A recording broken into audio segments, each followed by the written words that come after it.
meilleure qualité de service, pour maîtriser les coûts et pour relever les défis environnementaux, le haut Béarn poursuit son action.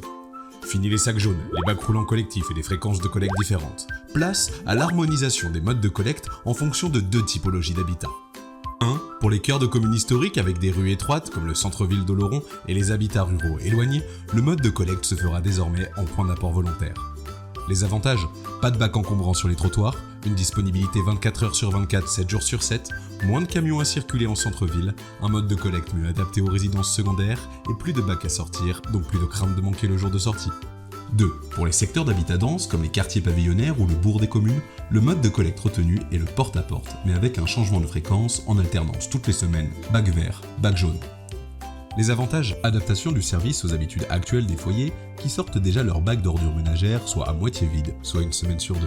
Réduction des risques liés à moins de circulation des camions bennes, un meilleur bilan carbone et des économies car moins de kilomètres effectués. Enfin, cela favorise le geste de tri, comme le compostage des vieux déchets. Alors comment ça marche et quelles sont les dates importantes?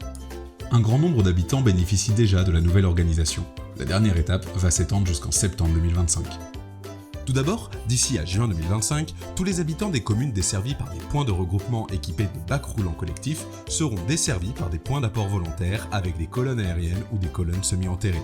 Pour les communes d'Escule et de Sebetat, 100% des habitants seront quant à eux collectés en point d'apport volontaire. En avril 2025, les quartiers pavillonnaires d'Oloron, les communes limitrophes d'Oloron, Agnos, Bidos, Estos, Goès et Gurmançon, ainsi que les communes de Bedouce, Aussan-Aspe, les Satas, Borce et Etsaut, harmoniseront leur fréquence de collecte avec les autres communes du Haut-Béarn.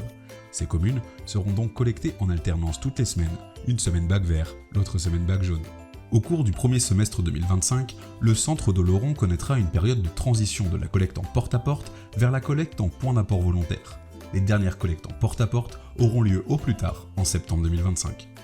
Pour vous accompagner dans cette dernière étape, des ambassadeurs du tri se rendront dans tous les foyers à partir de janvier 2025 pour vous informer et répondre à vos questions, vous distribuer l'équipement nécessaire en fonction du mode de collecte, mettre à jour vos informations et identifier les situations difficiles comme les personnes à mobilité réduite et isolées pouvant nécessiter une aide.